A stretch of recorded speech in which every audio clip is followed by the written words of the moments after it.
Good morning बच्चों।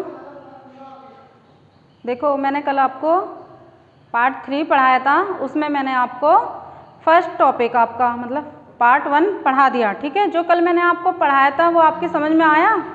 उसके notes बनाए आपने या नहीं? बताओ। अच्छा बना लिए, चलो ठीक है। अगर जिसने बना लिए वो अच्छा, और जिसने नहीं बनाए देखो बेटा वो बना लेना। ठीक है, आपका ये टॉपिक या आपका जो चैप्टर है वो इम्पोर्टेंट है। ठीक है, आज इसमें हमारा क्या बंधुत्व जाति तथा वर्ग। ठीक है, आज हम ये आपको कल ये चैप्टर पढ़ाया था तो इसका हम पार्ट 2 पढ़ाएंगे आज आपको, पार्ट 2। ठीक है, तो इसमें हमारा टॉपिक है आज महाभारत की भाषा और विषय वस्तु। क्या है? महाभारत की भाषा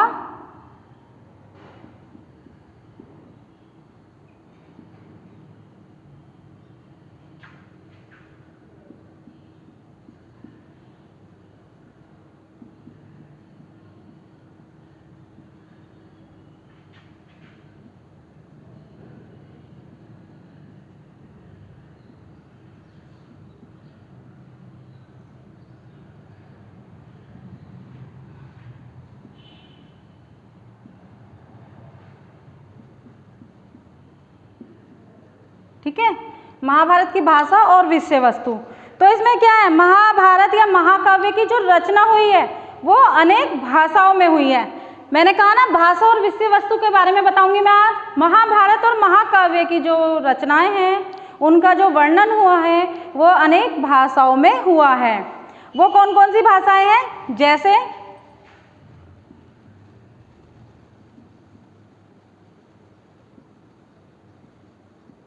देवनागरी, ठीक है, बंगाल, मराठी,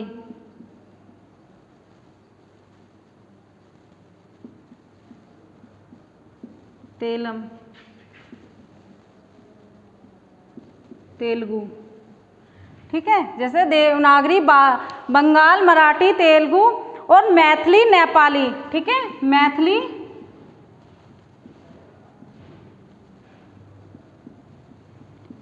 नेपाली।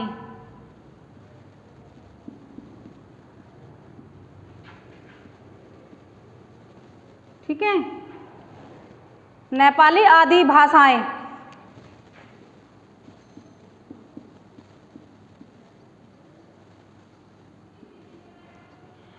जो इसकी क्या, जब ये हमारे क्या कई सारी भाषाएं बोली गई है, जो हमारा महाभारत महाकाव्य की जो रचना हुई है वो अनेक भाषाओं में हुई। जो ये थी देवनागरी, बंगाली, मराठी, तेलम, तेलुगु, मैथिली, नेपाली आदि। ठीक है, लेकिन इसमें क्या जो मेन थी इसकी वो संस्कृत भाषा थी, जो मेन थी।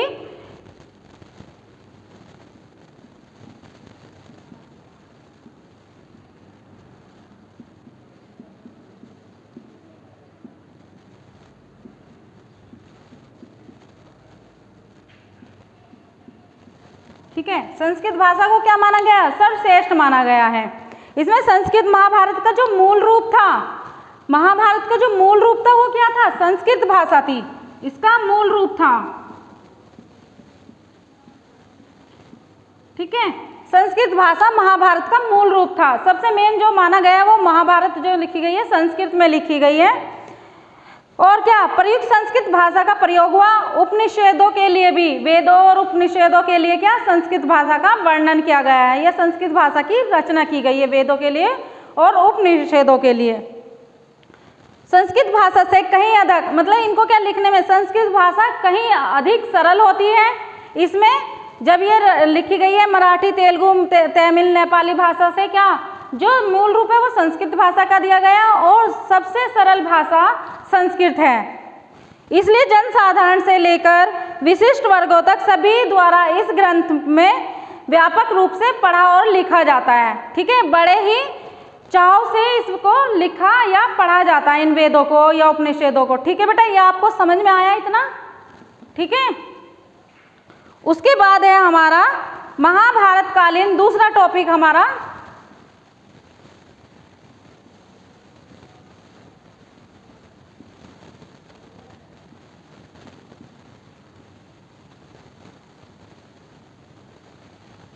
महाभारत कालीन सामाजिक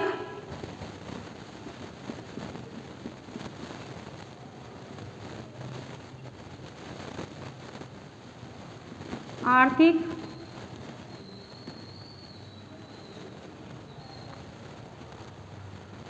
धार्मिक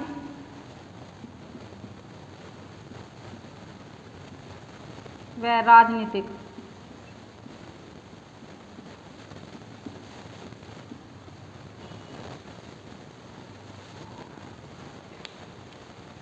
राजनीतिक स्थिति।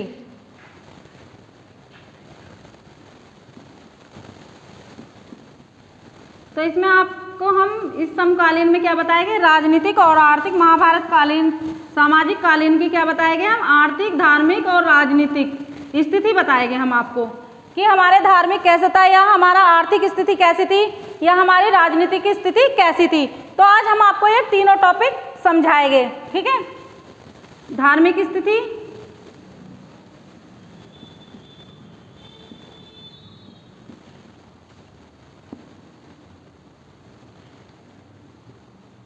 आर्थिक स्थिति,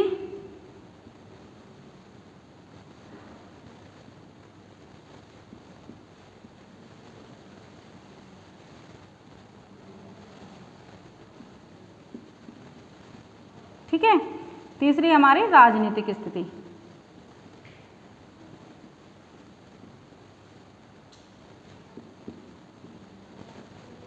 तो हम इसको तीनों को समझाएंगे आज आपको, ठीक है, कि हमारा धर्म कैसा था, या हमारी आर्थिक स्थिति कैसे थी महाभारत के टाइम में, या महाभारत समकालीन में, ठीक है।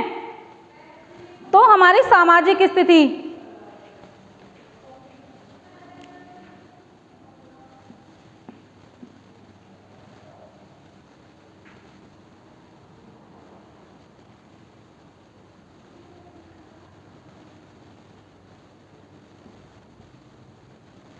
ठीक है।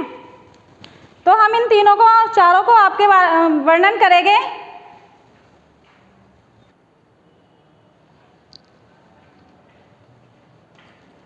तो ये हमारी क्या, धार्मिक, आर्थिक और राजनीतिक स्थिति, ये रफ कर रही हूं मैं, ठीक है। इसको आप नोट्स बनाते चलो।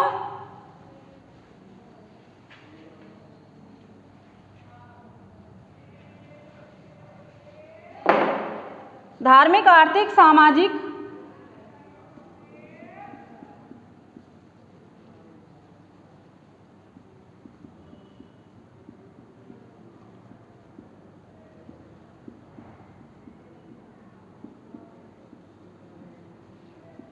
चौथी हमारी राजनीतिक।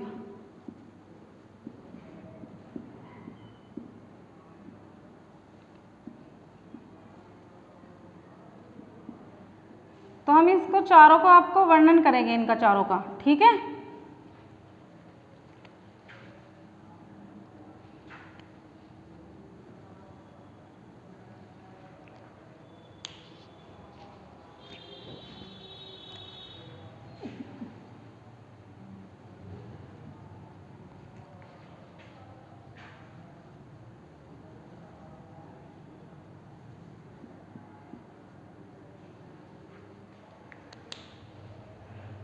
तो जो हमारा सामाजिक था महाभारत, तो पहले हमारी क्या थी, सामाजिक स्थिति।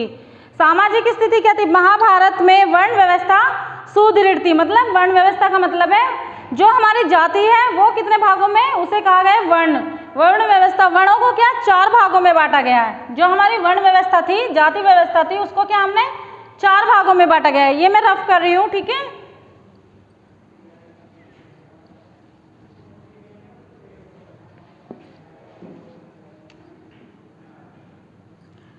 ये जो हमारा वर्ण क्या, महाभारत में जो थी सुदृढ़ थी, महाभारत में काल में वर्ण व्यवस्था सुदृढ़ थी। वर्ण व्यवस्था, वर्ण क्या है, हमारे 4 प्रकार के वर्ण होते हैं।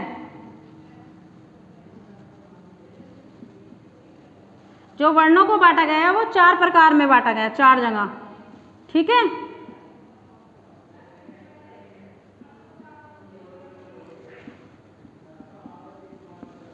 ब्राह्मण, क्षत्रिय,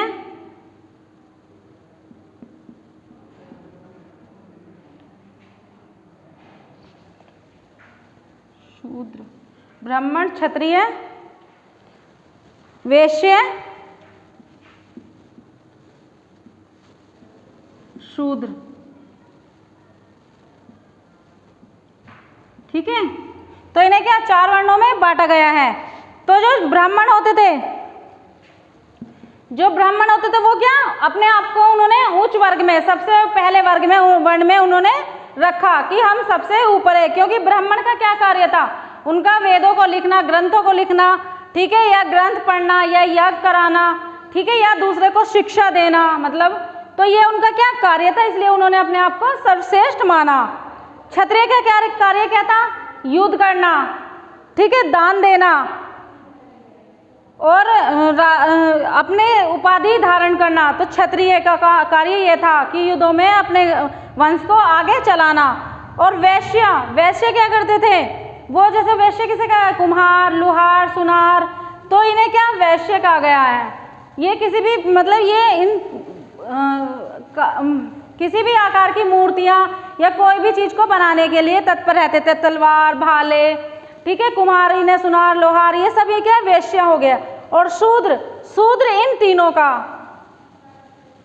के अंडर में कार्य करता था। ठीक है, शूद्र इन सबसे नीची जाति में माना गया है शूद्र, तो इसलिए वो क्या इन सब के कार्यों का आज्ञा का पालन करता था। ठीक है, इतना आपको समझ में आया।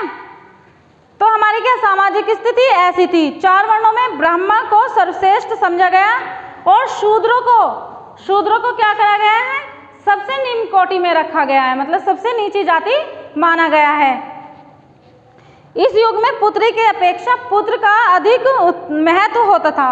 जो ये युग था हमारा महाभारत महाकाव्य में, तो इस युग में क्या होता था, पुत्री को अधिक महत्व देकर पुत्र को अधिक महत्व दिया जाता था, क्योंकि वो उत्तराधिकारी बनता था। सबसे पहले जब इसमें क्या पीढ़ी दर पीढ़ी चलता था और अपने पिता की मृत्यु के बाद उसका सर्वश्रेष्ठ जो पुत्र होता था वो ही गद्दी पर बैठता था, इसलिए यहाँ पर क्या पुत्र को महत्व दिया गया है पुत्री की अपेक्षा। इस युग में संजातीय विवाहों का अधिक प्रचलन था। इस युग में क्या था, अधिक विवाहों का भी प्रचलन था, परंतु अंतर जातीय विवाहों का भी उल्लेख मिलता है, जैसे कि बहुपति भी विवाह, जैसे बहुपति मतलब अपने ही गोत्र में शादी करना। ठीक है, ये सबसे ज्यादा था। जैसे द्रौपदी का क्या हुआ, 5 पांडवों के साथ विवाह हुआ था, तो इसे कहते हैं बहुविवाह। स्वयंवर तथा प्रचलित है, इसमें स्वयंवर सबसे ज्यादा प्रचलित माने गए हैं। देखा होगा आपने, जब आपने महाभारत देखी होगी तो उसमें क्या अपना लड़की को स्वयंवर चुनने का अधिकार होता था। जो भी विजेता होता था लड़की उसे अपने, चाहे वो कम एज का हो चाहे अधिक एज का हो, देखा है ना आपने कि जिनकी शादियां हो रखी है वो भी महाराजा जो होते राजकुमार होते वो भी शादी के लिए जाते थे। तो बहु विवाह का मतलब है बहुत सारी वे शादियां कर सकते थे। तो क्या वे जीतते थे, उनके सामने जो भी शर्त रखी जाती थी वो अगर कोई भी उसमें जीत जाता था तो वो लड़की उसी से शादी कर लेती, स्वयंवर रचा लेती थी। ठीक है, फिर है हमारी आर्थिक स्थिति। दूसरा पॉइंट है हमारी आर्थिक स्थिति। तो आर्थिक, इस युग में लोगों की आजीविका का मुख्य साधन क्या था, कृषि था। लोग क्या करते थे, कृषि खेती का कार्य करते थे। गेहूं, जौ, चावल, मक्का, बाजरा आदि का उपयोग, मतलब आदि की खेती किया करते थे। कृषि क्रम के लिए लोहे का फाल होता था, मतलब कृषि जो करते थे उसके क्या लोहे का, मतलब पहले क्या होते थे, लोहे जैसा, मतलब खेत को जोतने के लिए लोहे जैसा बना के रखते थे या लकड़ी का हल होता था, तो उसी से क्या लोग खेती बाड़ी करते थे और उसको जोतते थे। इसमें क्या राजा और राज्य की ओर से सिंचाई की व्यवस्था भी की जाती थी। जो राज्य होता था मतलब उसकी तरफ से, क्योंकि पहले तो देखो पानी की कोई अपनी व्यवस्था नहीं होती थी, तो इसीलिए हमें क्या राज्यों से ही पानी की व्यवस्था करनी पड़ती थी। तो राज्य क्या थे, पानी की व्यवस्था करते थे। पशुपालन भी आजीविका का एक मुख्य साधन था। जो पशुपालन थे मतलब ये क्या पशुओं को पालते थे, उसी से क्या अपना जीविका चलाते थे, मतलब वो इनका क्या व्यवसाय था। इस युग में अनेक उद्योग धंधे भी किए गए थे, मतलब अलग अलग प्रकार से, जैसे सूती वस्त्र बनाना, रेशमी वस्त्र बनाना। तो इसमें क्या अनेक छोटे बड़े उद्योग भी किए जाते थे, जो स्वर्ण सुनार का काम करना, कुम्हार, ठीक है, मटके वगैरह बनाना, बढ़ाई, तो ये आदि क्या इस सब अपने अपने उद्योगों का पालन करते थे। रंगाई, कढ़ाई तो आदि ये सब क्या होता था। ठीक है, तो ये था हमारा आर्थिक स्थिति हमारी। ठीक है, इसमें आर्थिक स्थिति क्या, खेती बाड़ी किया करते थे, रंगाई, बुनाई, कताई, सब अपने छोटे छोटे उद्योग भी किया करते थे। फिर हमारी सामाजिक स्थिति, तो धार्मिक स्थिति। तो धार्मिक स्थिति में क्या था, सभी देवी देवताओं की पूजा की जाती थी, ब्रह्मा, विष्णु, शिव जी, पार्वती, ठीक है, माँ दुर्गा, तो इन सब की क्या उपासना की जाती थी, आराधना की जाती थी। इस युग में क्या था, अवतारवाद था। ये जो महाभारत का या महाकाव्य का युग था, ये क्या अवतारवाद था। जैसे आपने सुना होगा श्री कृष्ण जी, विष्णु जी क्या भगवान विष्णु जी का रूप ले लिया, कृष्ण जी राम बन गए, तो ये क्या अवतार थे। ये सारे कृष्ण जी, राम जी और शिव जी, ये किसके अवतार थे, ब्रह्मा जी, ये सब विष्णु जी के अवतार थे। तो इसलिए क्या इसे अवतारवादी युग भी कहा गया है। तो यहाँ पर क्या श्री कृष्ण जी की उपासना की जाती है। यज्ञों का महत्व भी बना हुआ है। यज्ञ मतलब पहले क्या करते थे, यज्ञ किया करते थे लोग, जब तक उनकी साधना या तपस्या पूरी नहीं हो जाती तो वो तब तक यज्ञ करते रहते थे या अपना तपस्या के लिए बैठ जाते थे। ठीक है, तो ये क्या था, परंतु पशु बलि धीरे धीरे प्रचलित होने लगी, लुप्त होने लगी। पहले क्या था, पशुओं की बलि दी जाती थी, लेकिन क्या वो धीरे धीरे समाप्त होने लगी। ठीक है, तो ये क्या था, हमारा धार्मिक युग था। अब हमारा है राजनीतिक युग। तो राजा का पद बड़ा प्रतिष्ठावान माना गया है। इसमें अग्नि, सूर्य, कुबेर आदि विभिन्न रूपों में प्रतिष्ठा किया गया है। जो कुबेर थे या सूर्य थे, ठीक है, उन्हें अधिक महत्व दिया गया है।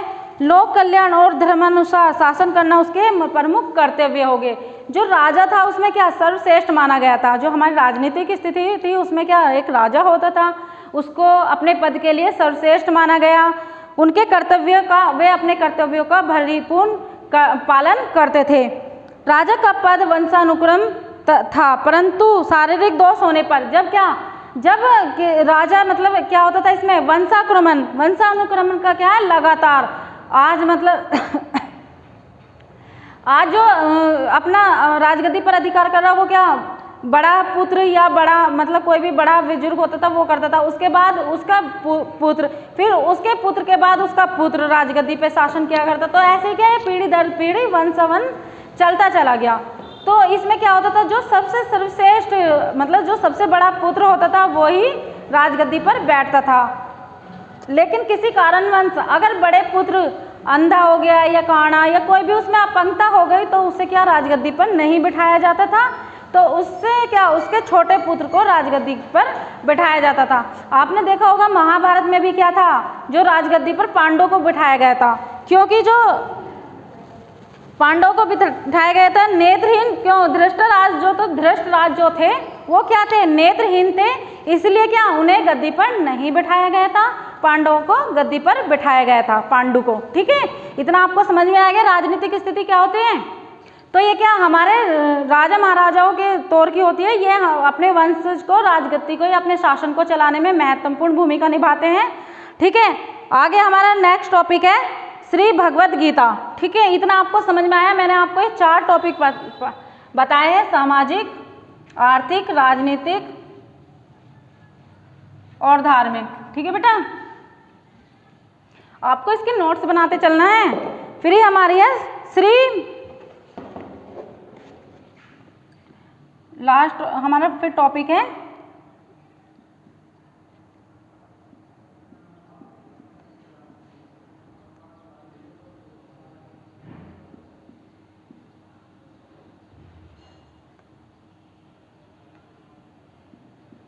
गीता।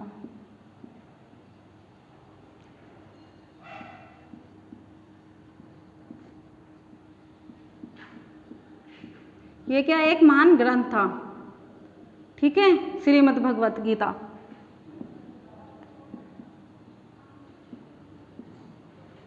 गीता क्या था, एक महान ग्रंथ था। इसका अभिन्न अंग माना गया है। संपूर्ण विश्व में श्रीमद् भगवत गीता को क्या एक महान ग्रंथ माना गया है और इस गीता का क्या बहुत आदर माना गया है। जो भगवत गीता होती है उसको एक आदर्श सम्मानित रूप से देखा गया है। इस ग्रंथ में महाभारत के सबसे महत्वपूर्ण उपदेशात्मक का वर्णन किया गया है। जो ये श्री महाभगवत गीता है, इसमें क्या महाभारत का वर्णन किया गया है, एक महत्वपूर्ण माना गया है इसको। ठीक है, इस ग्रंथ की मूल भाषा क्या थी, मैंने आपको बताया था ना, महाभारत महाकाव्य की मूल भाषा क्या थी, संस्कृति। तो ऐसे भगवत गीता को जो लिखा गया है वो संस्कृति भाषा में लिखा गया है। इसमें 18 अध्याय होते हैं, लगभग सभी हिंदुओं का परिवारों का इसमें पाठ कराया जाता है। जो सभी हिंदू लोग होते हैं, हिंदू धर्म जाति के लोग होते हैं, तो इसी में क्या उनका पाठों का वर्णन किया गया है। और इसमें क्या 18 अध्याय होते थे, भगवत गीता में 18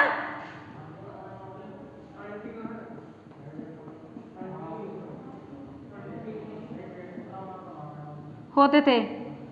ठीक है, और इसकी मूल भाषा संस्कृत थी। ठीक है, तो सभी हिंदुओं का जो पाठ का अध्ययन किया गया वो सभी हिंदुओं का इसमें अध्ययन किया गया है। विश्व की अनेक भाषाओं में इस ग्रंथ का अनुवाद किया गया। जो विश्व का हमारे पूरे है उसमें क्या इसका संस्कृत इस भाषा का भगवत गीता का वर्णन किया गया है। पर इनमें अनेक वो महाभारत के युद्ध में श्री कृष्ण जी अर्जुन के सारथी बन गए थे। तो जो महाभारत आपने देखा होगा इसमें कृष्ण जी क्या अर्जुन के सारथी बने होते थे, क्योंकि अर्जुन तो क्या था, अर्जुन तो डर जाता है कि मैं अपने सगे संबंधियों के साथ अपने मित्र के साथ अगर युद्ध लड़ूंगा तो क्या उनकी हत्या हो जाएगी, तो फिर भी नुकसान किसे होगा, मुझे ही होगा, तो इसलिए वो डर जाता है।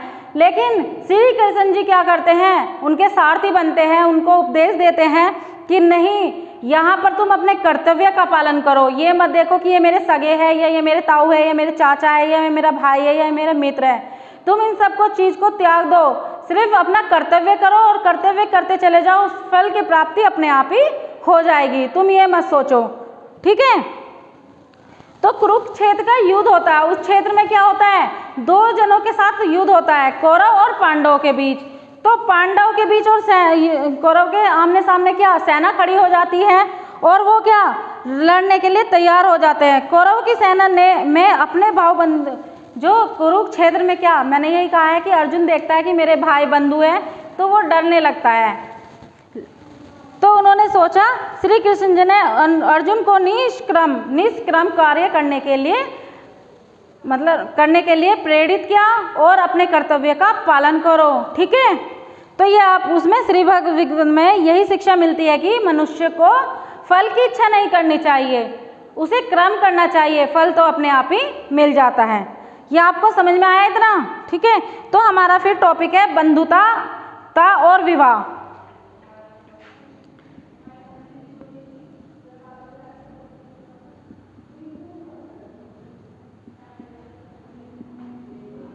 बंधुता और विवाह। ठीक है, ये हमारा टॉपिक है नेक्स्ट। नियम और व्यवहार की भिन्नता।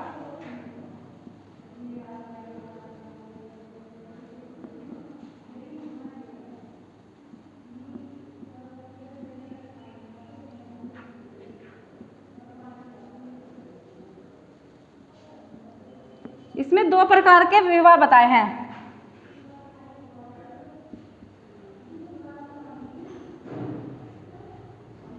दो प्रकार के विवाह का वर्णन किया गया है।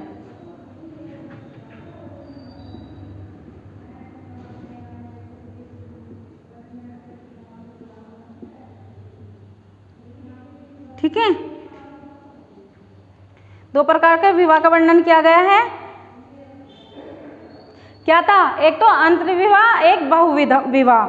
तो अंतर विवाह और बहुविवाह क्या है, जो हम अंतर विवाह किसे कहा गया है, जो हम अपने गोत्र के अंदर करते हैं, और जो बहुविवाह है वो क्या हम जो गोत्र से बाहर करते हैं। ठीक है, परिवार के संबंध में जानकारी। बहुविधता के इसमें क्या है, बंधुता और विवाह के में, तो ये क्या है, परिवार के संबंध में जानकारी, जो परिवार होता है उसके बारे में।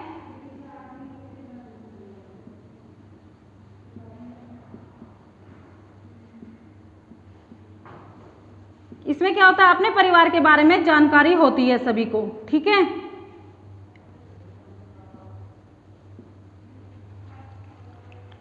परिवार किसी भी समाज के प्रमुख आधार पर निर्माण करता है। जो परिवार होता है वो किसी भी जो प्रमुख आधार होता है उसी पर निर्माण करता है। आधुनिक समय में सभी परिवार का स्वरूप एक जैसा होता था। जो आधुनिक काल था उसमें क्या जो सारे परिवार थे वो एक जैसे होते थे। इसमें क्या परिवार संयुक्त परिवार कहलाता था। जो परिवार होता था वो एक साथ रहते थे, भाई बहन, माता पिता, चाचा चाची, ताऊ ताई जी, तो सब क्या एक काफ़ी बड़ा परिवार होता था। तो हम क्या एक जगह रहते थे और एक ही रसोई में पका हुआ भोजन खाते थे। अन्य संसाधनों का मिलजुल कर प्रयोग करते थे। जो भी संसाधन थे, ठीक है, जो भी वस्तुएं होती थी तो उनका क्या सभी क्या मिलजुल कर उसका प्रयोग करते थे। परिवार एक विशाल समूह का भाग होता था। जो परिवार होता था एक विशाल काफ़ी बड़ी मात्रा में जनसंख्या होती थी और काफ़ी बड़ा उनका क्या परिवार होता था। वो एक ही समूह में रहते थे, अच्छे तरीके से रहते थे, कोई उनमें झगड़ा कोई उनमें लड़ाई नहीं होती थी। तो इसे जब वो एक समूह में रहते थे तो उसे क्या कहा गया, संबंधी कहा गया है। ठीक है, जैसे चाचा चाची या चाचा के भाई, मौसी का बेटा, ठीक है, या मौसी का बेटा या बेटी, तो क्या हो गए वो हमारे रक्त संबंध में। पहले क्या कहा गया है, इन सबको क्या कहा गया था, रक्त संबंध, चाचा चाची, अपना बहन भाई।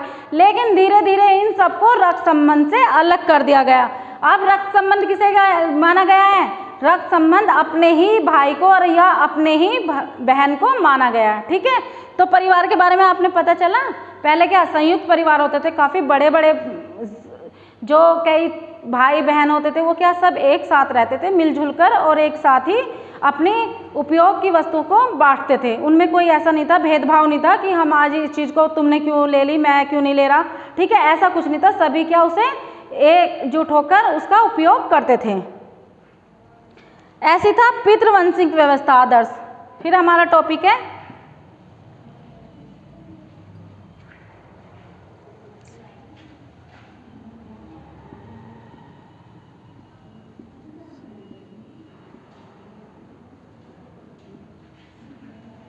पितृवंशिक व्यवस्था।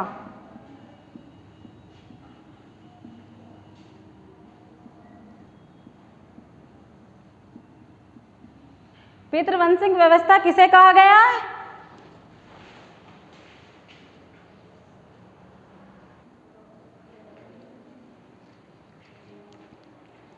क्या था ये हमारा पितृवंशिक। पितृवंशिक क्या होता है, जो पीढ़ी दर पीढ़ी बढ़ता रहता है। पिता की संपत्ति के बाद पुत्र का अधिकार और पुत्र के बाद फिर उसके पुत्र का अधिकार, तो ऐसे क्या ये चक्रव्यूह चलता रहता है। तो इसे कहते हैं पितृवंशिक उपस्था। तो इसमें एक मुखिया होता है जो मतलब अपनी परिवार का पालन पोषण करता है। तो क्या उसमें एक बुजुर्ग होता है, वो ही क्या उसका मुखिया होता है, तो वो ही उसका पालन पोषण करता है। और इसमें क्या सभी लोग एक साथ रहते हैं, चाचा मामा भाई बहन ठीक है, दादा दादी पति पत्नी सब क्या एक साथ रहते हैं मिलजुल कर। और इसमें एक मुखिया होता है जिसे कुलपति कहा जाता है। तो वही क्या करता है, अपने मतलब अपने परिवार के सुरक्षा की देखभाल करता है, उनका पालन पोषण करता है, उनके खाने की उनके क्या उन्हें करना है क्या नहीं करना, तो क्या वो मुखिया का कर्तव्य होता है। और परिवार के सभी जो सदस्य होते हैं उनको क्या करना पड़ता है, उनकी आज्ञा का पालन करना पड़ता है पितृवंशिक व्यवस्था में। तो उन्हें क्या अपने पिता की आज्ञा का पालन करना पड़ता है। अपने परिवार तथा पारिवारिक विषयों पर पूर्ण नियंत्रण रखना पड़ता है। मतलब उन्हें पूरे तरीके से उन्हें क्या अपने नियंत्रण में या उन्हें किस तरह से चलाना है अपने घर को, तो वो सब क्या उन पर नियंत्रण करते हैं। पुरुष को महत्व दिया जाता है, पुत्र प्राप्ति के लिए प्रार्थना की जाती है। तो इसमें क्या पुरुष क्या करता है, पुरुष को इसमें महत्व दिया जाता है, क्योंकि देखो लड़की का तो कोई इसमें कार्य ही नहीं है। उसे तो उन्होंने कहा कि पुत्री को तो महत्व ही नहीं दिया गया, इसमें पुत्र की कामना की गई है, पुत्र को महत्व दिया गया क्योंकि उसके बाद वो ही उसका वंश चलाएगा। तो इसलिए क्या उसमें अपने पुत्र को अधिक महत्व देता है। पिता की मृत्यु के बाद उसका जो कार्यभार है या मतलब उसके शासन को कौन संभालेगा, या संपत्ति की जो देखभाल है या धरोहर है उसको कौन संभालेगा, उसका पुत्र ही उसे संभालता है। इसलिए पुत्र की कामना की जाती है। मैंने आपको पढ़ाया था कि जो विवाह के नियम है, मैंने विवाह बताए थे 2 प्रकार के होते हैं। कौन सा, आंतर विवाह बहुविवाह। ठीक है, आंतर विवाह 2 प्रकार के बताए थे,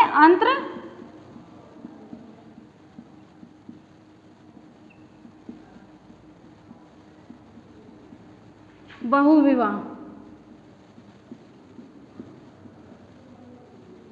ठीक है,